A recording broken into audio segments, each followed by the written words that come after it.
banyak bener ya ikannya. Sekilas dari jauh, mereka terlihat seperti tornado di dalam laut. Ini dia yang namanya schoolfish, alias ikan gerombol teman.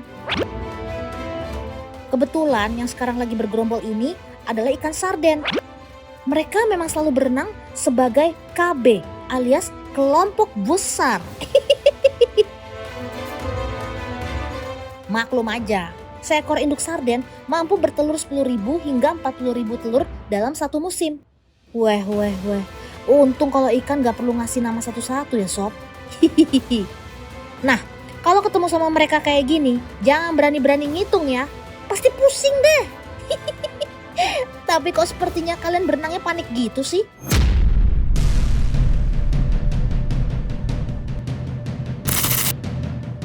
Oh, rupanya ada pemangsa. Ini kan gerombolan singa laut. Seekor singa laut butuh makan 3 hingga 5 ekor ikan dalam sehari. Pantas aja, dari asik-asik berjemur, tiba-tiba ikutan datang. Singa laut memang bisa jadi ancaman serius. Mereka punya kemampuan berenang dengan cepat dan bermanuver juga. Tapi tenang aja, si kawanan sarden ini udah biasa kok menghadapi serangan pemangsa tangguh. Sejak kecil mereka sudah jadi hewan komunal, artinya hidup berkelompok. Mereka selalu berenang bersama-sama untuk menghindari pemangsa dan juga mencari makan. Dengan berenang schooling atau bergerombol begini, ikan sarden akan mengecoh musuh karena gerombolan ini terlihat seperti ikan besar. Musuh juga akan bingung karena banyaknya objek yang bergerak. Sensor penglihatan musuh pun bakal kacau. Dan akhirnya, sang pemangsa akan sulit memilih satu ikan dari sekian ribu ikan yang bergerak bersama-sama seperti ini. Pintar juga kamu sob. Kermaks!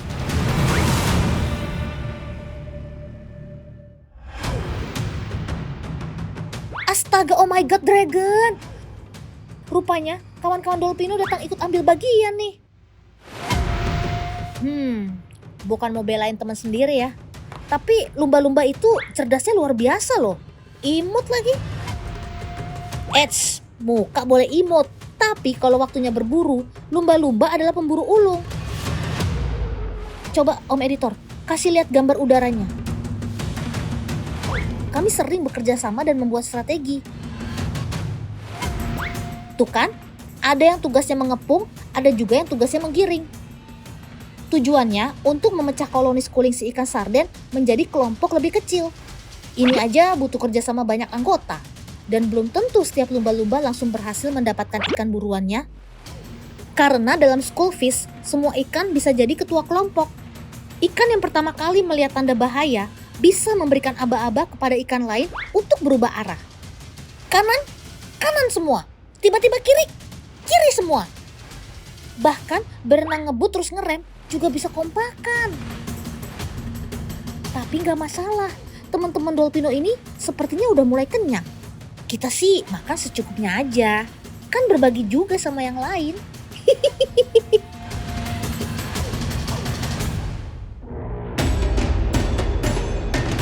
Wah, kayaknya ada tamu baru datang ikutan pesta makan nih. Tapi kali ini serangannya datang dari udara teman.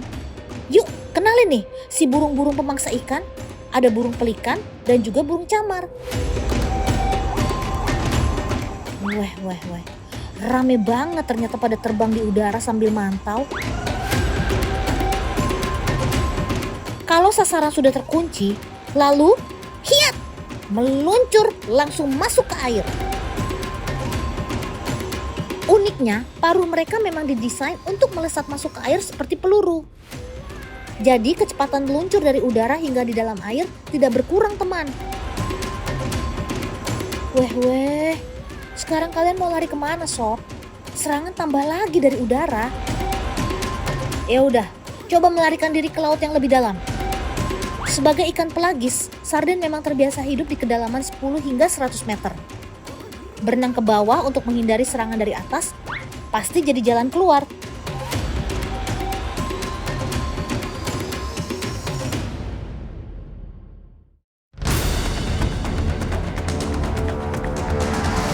Wait, jangan senang dulu. Rupanya gerombolan tuna sudah datang, teman. Kalau begini, makin terjepit deh kalian. Apalagi penjaga laut bawahnya sesama ikan pelagis juga, besar pula.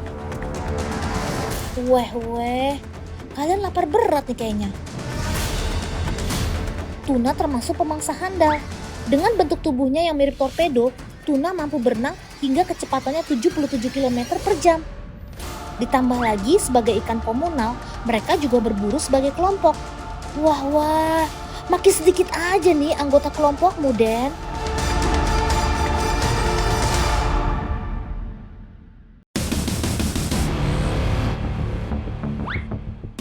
Weh, ada hiu. Tapi sepertinya kamu kalem-kalem aja, Sob. Kamu kok nggak beringas kayak si tuna? Jadi begini teman, hiu memang pernah handal, tapi kecepatannya tidak mampu mengimbangi ikan kecil seperti sarden yang ahli bermanuver. Makanya si hiu cenderung akan memangsa ikan yang sakit atau terluka saja. Iya, hitung-hitung yang penting udah datang ikut acara, kayak di kondangan.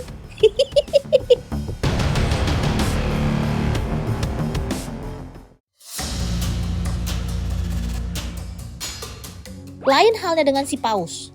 Nah, kalau paus memang membutuhkan banyak makanan. Salah satu sumber makanannya apalagi kalau bukan ikan gerombol seperti sarden ini. Dalam sehari, paus membutuhkan 16 ton ikan. Weh, itu sih sama kayak berat bus wisata, Sob. Rupanya banyak banget ya hewan yang menjadikan ikan gerombol sebagai makanannya. Tapi rupanya mereka semua bukanlah pemangsa puncak rantai makanan, teman.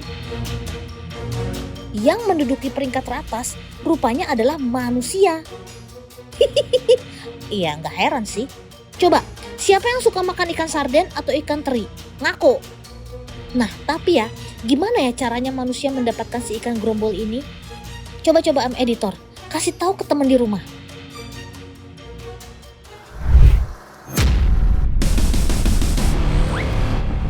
Loh. Hei, tolong, ada orang itu jatuh ke laut.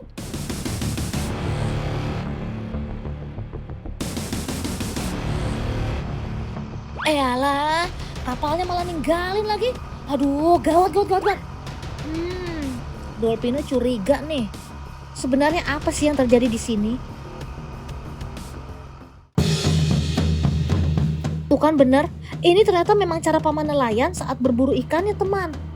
Rahasia bagaimana cara menemukan sil ikan gerombol di laut seluas ini karena bantuan burung-burung camar.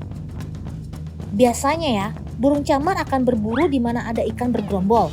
Jadi, disitulah paman nelayan akan menuju. Kalian lihat itu kan? Itu tuh, gemericik di permukaan air. Air laut yang sedang tenang tiba-tiba saja bergemericik seperti kejatuhan butiran hujan. Padahal sedang gak hujan. Tuh lihat, burung-burung camar juga menukik sambil memburu ikan kecil ke arah gemericik itu. Ini dia pertandanya. Sontak saja paman-paman nelayan langsung bergegas. Duh, ternyata ini toh orang yang tercebur tadi punya tugas khusus. Ia sengaja melompat ke air untuk mengawali perburuan ikan. Ia bertanggung jawab sebagai orang yang pertama menurunkan pemberat jaring pukat. Kemudian ia pun bertugas untuk menjaga bagian sisi ujung dari jaring yang dibentangkan agar tetap pada tempatnya. Kalau sudah seperti ini, kapal nelayan harus bergerak kilat melingkar mengelilingi ikan-ikan ini. Jaring nantinya akan mengepung kawanan ikan. Kalau soal ini, paman juru kemudi pasti sudah piawai sekali. Paman nelayan yang lain juga tak hanya berpangku tangan, mereka bahu-membahu untuk menebar jaring. Teknik ini sering disebut sebagai pukat cincin. Cara penerapannya memang dibentangkan melingkar seperti cincin. Kapal nelayan harus dengan cepat membentangkan pukat jaring. Tidak tanggung-tanggung, panjang pukat jaring seperti ini bisa mencapai lebih dari 300 meter. Sambil kapal melingkar menebar jaring, paman yang tercebur tadi menepuk-nepuk permukaan air. Bukan karena kurang kerjaan atau panik ya, Ini dilakukan untuk menjaga agar ikan tidak keluar dari lingkar jaring pukat. Paman ini berusaha menjaga arah gerak gerombolan ikan ini agar tetap berada pada jangkauan lingkar jaring. Nah, sudah terkepung sekarang. 1, 2, 3. 1, 2, 3. Beginilah kekompakan para nelayan. Saat dibutuhkan, mereka bahu-membahu dalam bekerja. Tak ada istilah bersantai, setiap orang tahu tugas dan perannya. Hebat, semuanya satset-satset gitu deh. Paman-paman ini tidak sembarangan menarik tambang dan jaring ya. Mereka harus bergerak cepat untuk menguruk ikan. Ruang gerak ikan makin dipersempit. Pekerjaan ini jangan dikira ringan ya. Kalau tidak biasa, tentu nafas bisa ngos-ngosan dan otot tangannya pegal. Untuk pekerjaan yang berat seperti menarik tali tambang besar ini, paman nelayan menggunakan mesin penggulung tali seperti ini. Lumayan untuk menghemat tenaga dan waktu. Jaring pukat mulai menyempit dan itu dia ikannya. Nah, kalau sudah terjaring semua, tinggal angkat. Semangat paman nelayan!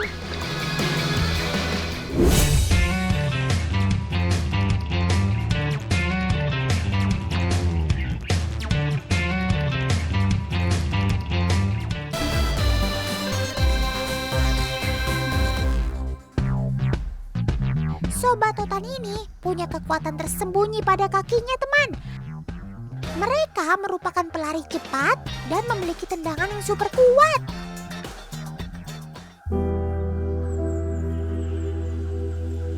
Tapi sayangnya kaki Sobat Totan satu ini sudah tidak utuh lagi, teman.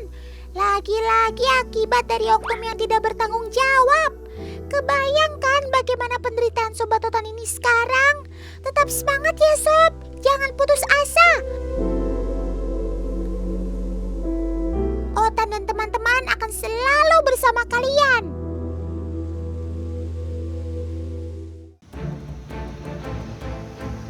Teman, Otan bersama paman-paman BKSDA Sulawesi Utara, Kepolisian Sektor Lolak dan mitra BKSDA Sulut sedang melakukan patroli di jalan raya nih.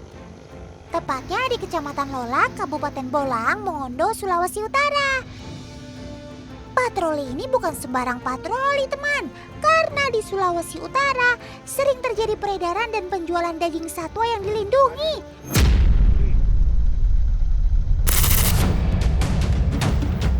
Duh, semoga hal seperti ini tidak terjadi lagi ya. Karena semakin banyak permintaan daging ilegal, semakin marak juga perburuan liar di hutan.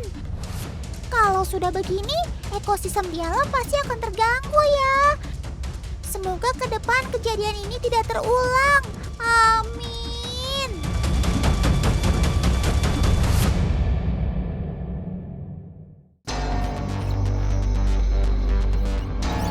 Gak cuma dagingnya saja, teman. Tapi Sobat Totan ini juga diselundupkan hidup-hidup oleh oknum yang tidak bertanggung jawab. Rata-rata mereka dikirim keluar pulau, bahkan sampai ke luar negeri. Untungnya saja praktik jahat ini terbongkar. Salah satunya penyelundupan yang terjadi di Pelabuhan Manado. Ada puluhan ekor nurita laut yang ditemukan di kapal penumpang KM Barcelona. Lihat teman, gimana hati Otan gak makin teriris. Bayangkan, sobat-sobat Otan ini dimasukkan ke dalam botol air mineral lalu dibungkus menggunakan kardus. Kebayangkan pengap dan panasnya seperti apa? Semoga kalian baik-baik saja ya sob.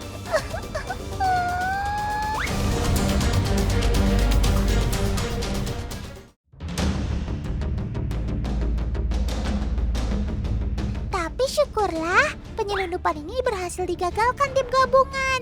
Kermaks paman. Tim gabungan kali ini terdiri dari BKSDA Sulawesi Utara, Balai Karantina Pusat Penyelamatan Satwa Tasikoki, Balai Karantina Pertanian, serta POM Angkatan Laut. Setelah berhasil diselamatkan, akhirnya sobat-sobat Totan ini dibawa untuk direhabilitasi teman. Balai Konservasi Sumber Daya Alam Sulawesi Utara bekerja sama dengan Balai Karantina PPS Tasikoki melakukan rehabilitasi sekitar 23 ekor nurita laut dari hasil penyelundupan teman. Nurita laut atau dikenal juga dengan sampiri merupakan burung endemik Sulawesi, tepatnya di Kepulauan Talaut, Sulawesi Utara. Nantinya si nurita laut akan dirawat hingga pulih dan sehat kembali. Intinya sampai mereka siap untuk dilepas liarkan lagi ke habitat aslinya. Oh iya teman, saat ini sobat totan ini statusnya sudah terancam punah loh. Oleh sebab itulah kita semua wajib menjaga dan melestarikannya ya. Ingat, jangan coba-coba untuk menangkapnya, apalagi sampai memperjualbelikannya. No, no, no. Karena itu melanggar hukum teman. Dan yang pasti membahayakan keselamatan sobat totan juga tuh. Ingat, ingat.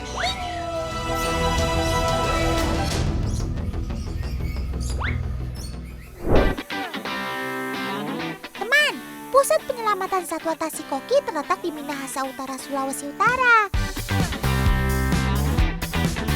Mitra BKSDA Sulawesi Utara ini merupakan tempat rehabilitasi satwa liar dilindungi sampai pada akhirnya dilepas liarkan ke habitat asli mereka.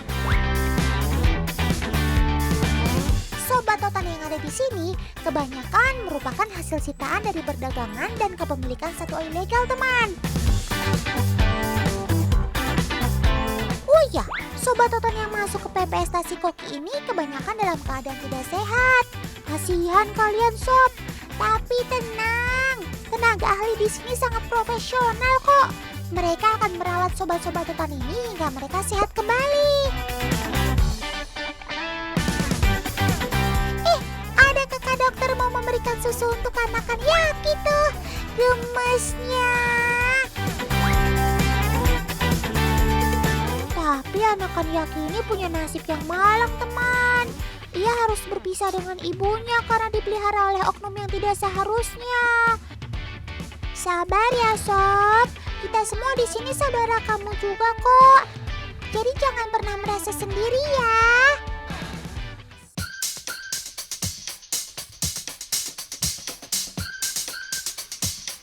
Teman, sekarang Otan mau bantuin paman untuk menyiapkan makan siang sobat-sobat Otan yang ada di sini. Salah satu menu utama dan kesukaan mereka adalah buah-buahan teman. Karena di PPS Tasikoki ini banyak mamalia omnivora dan primata. Tuh lihat, satu pick up sampai penuh berisi aneka buah-buahan.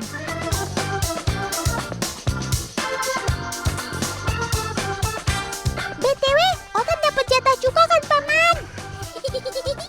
Berang-berang bawa berkat. Berangkat! Pertama, paman akan memberi makan si beruang madu teman. Sobat totan ini juga merupakan hasil sitaan. Malangnya nasib kamu sob. Makan yang banyak ya, supaya kalian tetap sehat. Teman, beberapa jenis makaka atau monyet hitam endemik Sulawesi juga ada di sini loh. Seperti makaka nigresen, makaka heki, dan juga makaka nigra atau biasa dikenal dengan sebutan yaki. Untuk memberi makanan kepada sobat-sobat totan ini, wajib banget tuh menggunakan masker dan sarung tangan. Tujuannya agar satwa di sini bisa tetap steril dan terhindar dari berbagai virus penyakit. Cakep!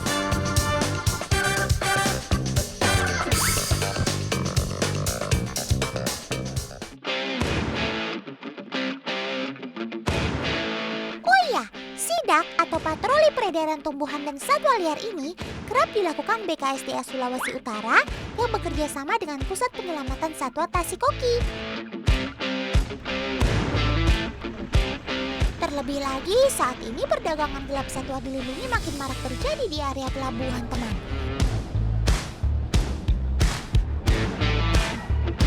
Nah kali ini Otan gak mau ketinggalan ikut patroli nih. Otan diajak kan paman?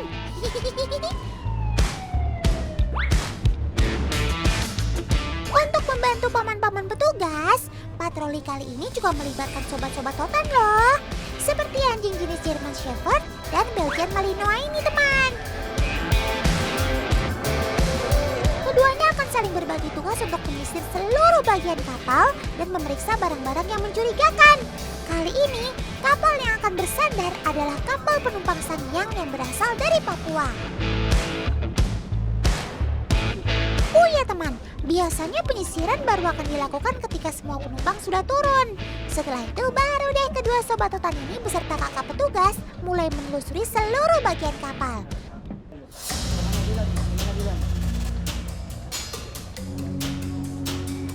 Mereka akan mencari benda-benda yang mencurigakan dengan bantuan indera penciuman kedua sobat hutan ini.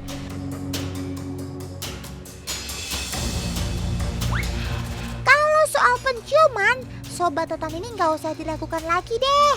Nih ya, jika dibandingkan dengan manusia, jumlah reseptor penciuman pada anjing jauh lebih banyak. Setelah menyisir seluruh bagian kapal, ternyata hasilnya nihil, teman. Patroli kali ini tidak ditemukan barang-barang yang mencurigakan. Tapi kalian tetap keren kok, Sob. Buktinya tetap bisa fokus melacak walau di kapal terasa pengap dan panas. Good job, Sob.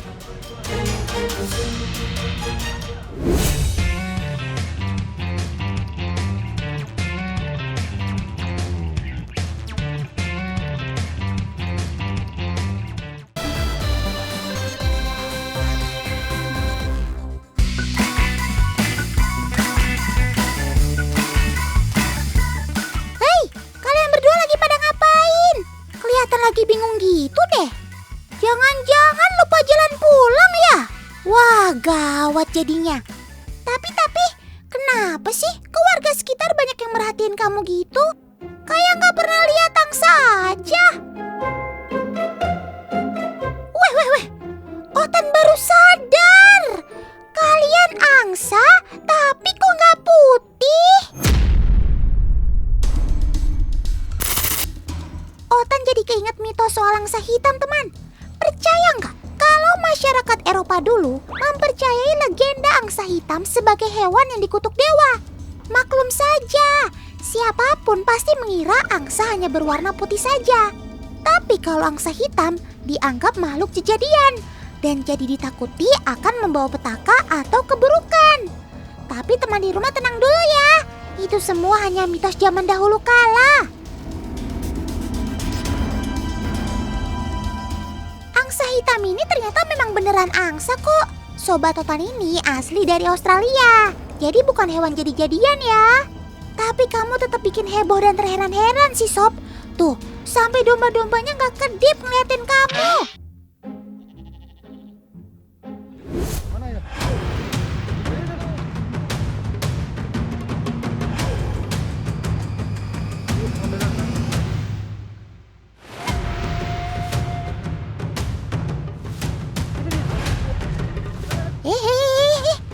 Ada apa sih nih? Kok dikejar-kejar angsanya? Jangan-jangan paman mau menculik angsanya buat jadi sajen ya? Tidak!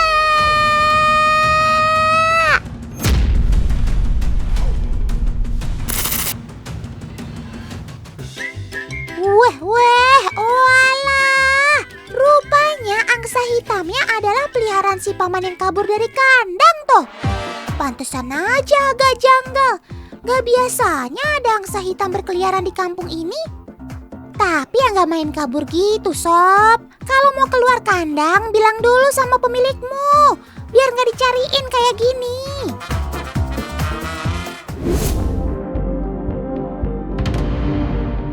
Sejatinya, angsa putih banyak menjadi inspirasi karena sifatnya yang melambangkan kesetiaan, cinta kasih, dan keanggunan. Kisahnya sampai menjadi inspirasi tarian balet yang terkenal di seluruh dunia, yakni Swan Lake alias Danau Angsa. Tuh, kakaknya aja bisa menari seanggun itu. Pasti karena terinspirasi kamu kan?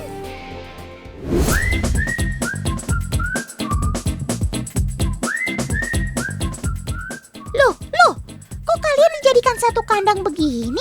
Katanya angsa galak. Ternyata kalian cukup ramah ya. Walau dibiarkan satu kandang dengan unggas lainnya, kalian akur-akur aja tuh. angsa dipercaya sebagai lambang cinta sejati karena selama hidup mereka hanya akan memiliki satu pasangan saja atau dikenal dengan istilah monogami. So sweet banget kamu Sob. Kerennya lagi, saat masuk musim kawin, angsa jantan auto jadi papa siaga. Apalagi saat fase menunggu anak-anak yang menetas, dia rela bergantian mengerami telur yang biasanya dierami oleh angsa betina. Emang harus gitu Sob, itu namanya jantan yang sesungguhnya. Keren. Angsa jantan juga sudah menyiapkan kelahiran anak-anaknya ke dunia dari jauh-jauh hari. Salah satu contohnya nih, mereka mampu menyiapkan sarang untuk tempat telur-telur dierami. Angsa jantan mengumpulkan jerami dan bulu-bulunya yang rontok. Kemudian disusun menjadi sebuah sarang yang cukup nyaman. Cakep! Sob, ada yang mau ngasih makan siang nih. Wah, asik banget. Emang udah jamnya sih. Paman Kiper mau coba ngasih makan dengan cara yang baru. Wadah makannya dibiarkan terapung di atas air. Ayo coba, kamu mau makan gak Sob?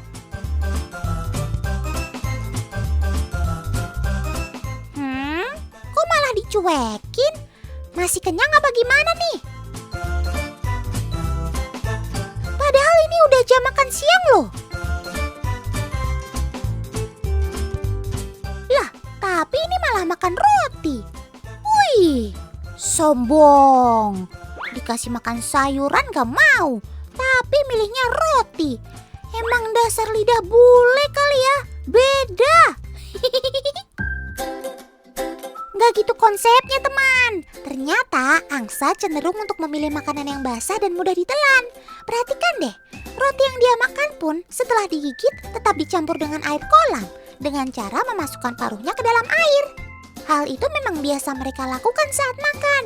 Kelenjar ludahnya tidak mampu membasahi seluruh makanan yang hendak dia telan. Jadi mereka perlu semacam bantuan air untuk membasahi makanan dan menghancurkannya saat di dalam mulut. Kayak bayi aja kamu Sob, maunya makan yang lembek-lembek. Emang kamu gak punya gigi ya Sob? Sampai harus dibantu air untuk menghancurkan makanan yang kamu kunyah? Kita coba buktikan yuk. Paman sudah punya irisan timun dan terong nih. Kita coba lihat bareng-bareng, kira-kira ada bekas gigitannya gak ya? Walau sedikit, ternyata tetap ada bekasnya. Sesuatu yang ada di bagian sisi dalam paruh angsa ini sebetulnya bukan gigi ya teman. Bahkan bagian sisi luar angsa juga seperti terlihat ada gigi tajamnya. Dikenal dengan sebutan tomia. Tomia inilah yang berfungsi menyaring juga menjaga agar makanan yang hendak ditelan tidak lolos atau terlepas dari mulut mereka. Jadi kesimpulannya, angsa itu tidak bergigi loh ya.